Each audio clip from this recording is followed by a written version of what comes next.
अस्सलाम वालेकुम, welcome back to another video. आज की वीडियो में मैं बता रहा हूँ आपको अपनी सहरी से इफ्तार रूटीन।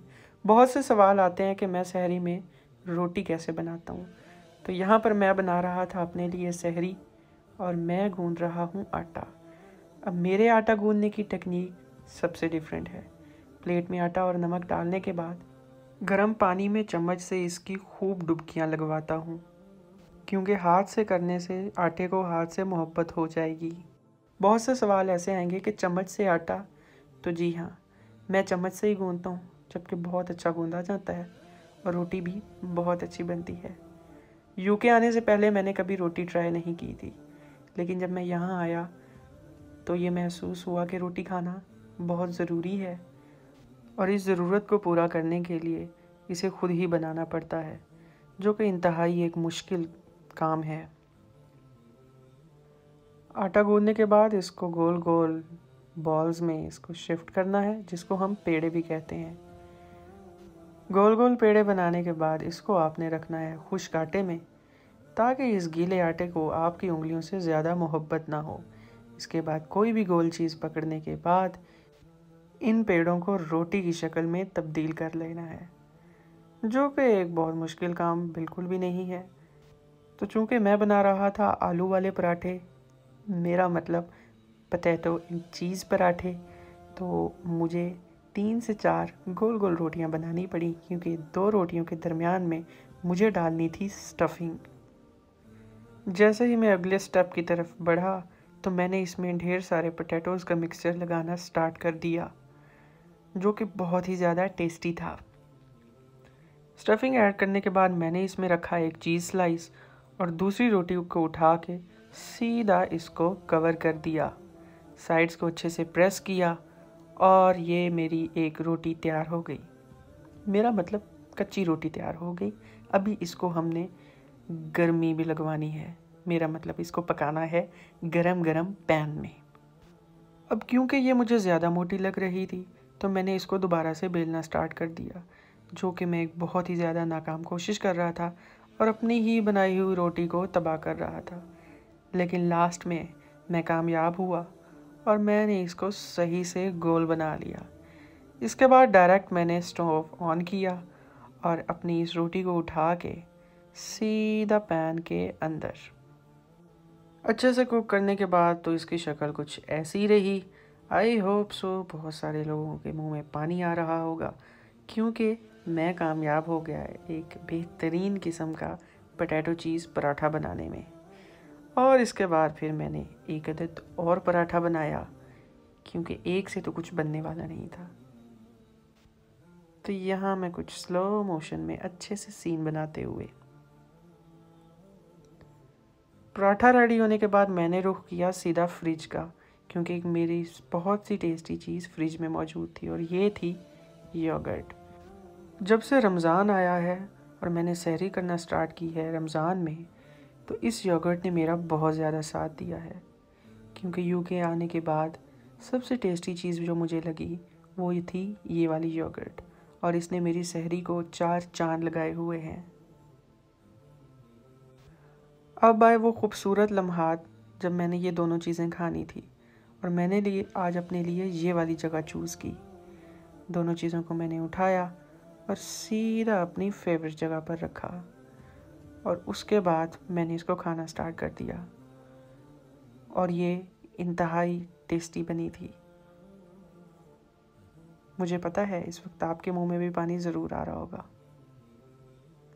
इसके बाद बढ़ेंगे सबसे मुश्किल मरहले की तरफ, वो है खाए हुए बर्तनों को वॉश करना, मेरा मतलब सफाई करना, क्योंकि सफाई निस्फ़ ईमान है। तो इस तरह से खड़े होकर मैंने आहिस्ता आहिस्ता से अपने जो भी फैलावा था उसको मैंने समेटा। अब चलते हैं एक और ख़ूबसूरत लम्हे की तरफ, वो है सहरी करने के बाद खजूर खाना, जो आदत मेरे बड़े भाई ने मुझे डाली और मैं अब हमेशा सहरी करने के बाद 2 अदद खजूरें ज़रूर खाता हूँ। खजूर खाने के बाद मैंने पिया पानी, और पानी मैंने इस तरह से पीना स्टार्ट किया कि शायद इसके बाद मुझे कभी पानी नहीं मिलेगा। मैं बस एक के बाद दूसरा गिलास पीता ही गया और इस तरह से सहरी का वक्त ख़त्म हो गया। इसके बाद किचन को लीव करने के से पहले सबसे ज़रूरी काम तमाम स्विच ऑफ करना। उसके बाद मैंने पढ़ी फजर की नमाज के बाद मैंने वो वाला व्लॉग अपलोड किया जो कि आपने कल देखा होगा, क्योंकि मैं व्लॉग डेली इसी टाइम पे अपलोड करता हूँ। और साथ ही मैंने बात की अपने घर, मतलब मेरी जन्नत, मेरी माँ। ये मेरे लिए एक बहुत ज़रूरी काम होता है इस वक्त, व्लॉग अपलोड करना और अपने घर बात करना। इसके बाद हुई सुबह, मेरा मतलब हुआ वक्त ज़ोहर का, और मौसम बाहर बहुत ज़्यादा खूबसूरत था। आज यहाँ का टेम्परेचर भी थोड़ा सा ज़्यादा था, ज़्यादा मेरा मतलब 11 डिग्रीज़। मौसम की जांच पड़ताल के बाद मैं सीधा बढ़ा ज़ोहर की नमाज़ के लिए। और इस वक्त नींद से उठने के बाद बहुत ज़्यादा सुस्ती हो रही होती है। नमाज अदा करने के बाद मैं बैठा बहुत ही ज़्यादा ज़रूरी काम करने के लिए, जो कि यूके आने के बाद सबसे पहला और ज़रूरी काम है। वो है असाइनमेंट्स बनाना और यूनिवर्सिटी के प्रोजेक्ट्स को देखना। असाइनमेंट करते करते मेरा बहुत बुरा हाल हो गया और मैं दोबारा सो गया। अब जब मैं दोबारा उठा तो असर की नमाज़ पढ़ने के बाद मैं गया डायरेक्ट किचन में, और यहाँ पर मेरा सामना हुआ खूबसूरत मोरों के साथ, जो कि हमेशा हमारे किचन के पास खड़े रहते हैं। और आज तो ये पिछले 1 घंटे से इसी तरह से खूबसूरत पंख फैलाए फड़फड़ा रहा था, जो कि एक खूबसूरत मंज़र था। इसके बाद अभी तक धूप थी। इस वक्त हालांकि 6 बज रहे थे, लेकिन बहुत अच्छी धूप थी, क्योंकि आजकल यूके में जो रात और शाम है उसका वक्त चेंज हो गया है।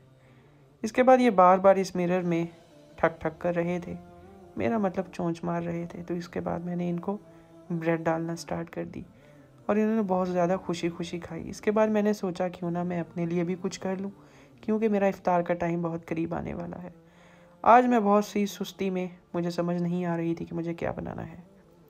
मैंने उठाए आलू और मैंने आज सोचा कि सब कुछ आज आलू से ही किया जाएगा। मैंने बनाना स्टार्ट किए पकौड़े, और एक वो रेसिपी जो मेरी वालदा बनाती हैं। आलू को मैंने किया कट और इस तरह से मैंने इसको पकौड़ों के लिए कट कर लिया। आलू कट करने के बाद मैंने इसमें डाले प्याज और ग्रीन चिलीज़ और इसको डायरेक्ट मैंने डाल दिया प्लेट में।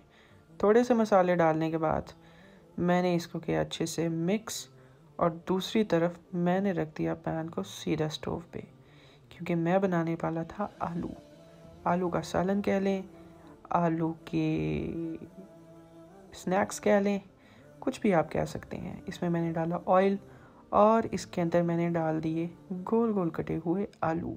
अब कुछ लोग इसके पकौड़े भी बनाते हैं, कुछ लोग इसको डिफरेंट स्टाइल्स में यूज़ कर सकते हैं, लेकिन मैं बना रहा था सिंपल सालन। आलू डालने के बाद मैंने इसमें डाला थोड़ा सा नमक और मिर्च, और पकाने के बाद मेरा ये सालन रेडी हो गया। तो इसकी शक्ल कुछ ऐसी थी, थोड़े से क्रिस्पी, थोड़े से सॉफ्ट। इसको हम रोटी के साथ भी यूज़ कर सकते हैं और वैसे भी। अब मैंने स्टार्ट किया, चूँकि वक्त बहुत करीब आ गया था तो मैंने यहाँ पैन में ऑयल डाल के पकौड़े फ्राई करने का सोच लिया।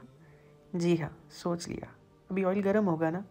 इसके बाद मैंने बनाया अपने लिए ड्रिंक, जो था एक एप्पल एंड ब्लैक करंट का स्क्वैश, जो कि बहुत ही ज़्यादा टेस्टी होता है। ग्लास में आपने बस थोड़ा सा ये डालना है और पानी डाल देना है। यस, आपका ड्रिंक रेडी है। अब मैंने सोचा क्योंकि ऑयल गर्म हो चुका है तो फाइनली चेक किया जाए। यस, एक एक नहीं बनाऊँगा, इकट्ठे बनाऊँगा। तो मैंने हाथों की मदद से पकौड़े बनाना स्टार्ट किए, क्योंकि मुझे किसी ने कहा था हाथ से पकौड़े बनाने से पकौड़े क्रिस्पी बनते हैं, जो कि बिल्कुल ठीक कहा था। ये बहुत ही ज़्यादा क्रिस्पी बने थे। तो एक के बाद दूसरा पकौड़ा मैं डालता गया, तो इस तरह से क्रिस्पी किस्म के पकौड़े जो हैं वो बन के रेडी हो गए। पकौड़ों के बाद मैंने सब कुछ रखा अपने टेबल पे और कल की बची हुई फ्रूट चाट उठाई।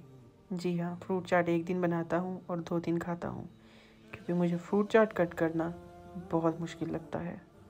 ये थी मेरी आज की वीडियो। आई होप सो आपको अच्छी लगी होगी। अब बारी आती है आज के खूबसूरत मैसेज की। बस तुम अपने रब की कौन कौन सी नेमतों को झुटलाओगे? So which of the favor of your Lord would you deny?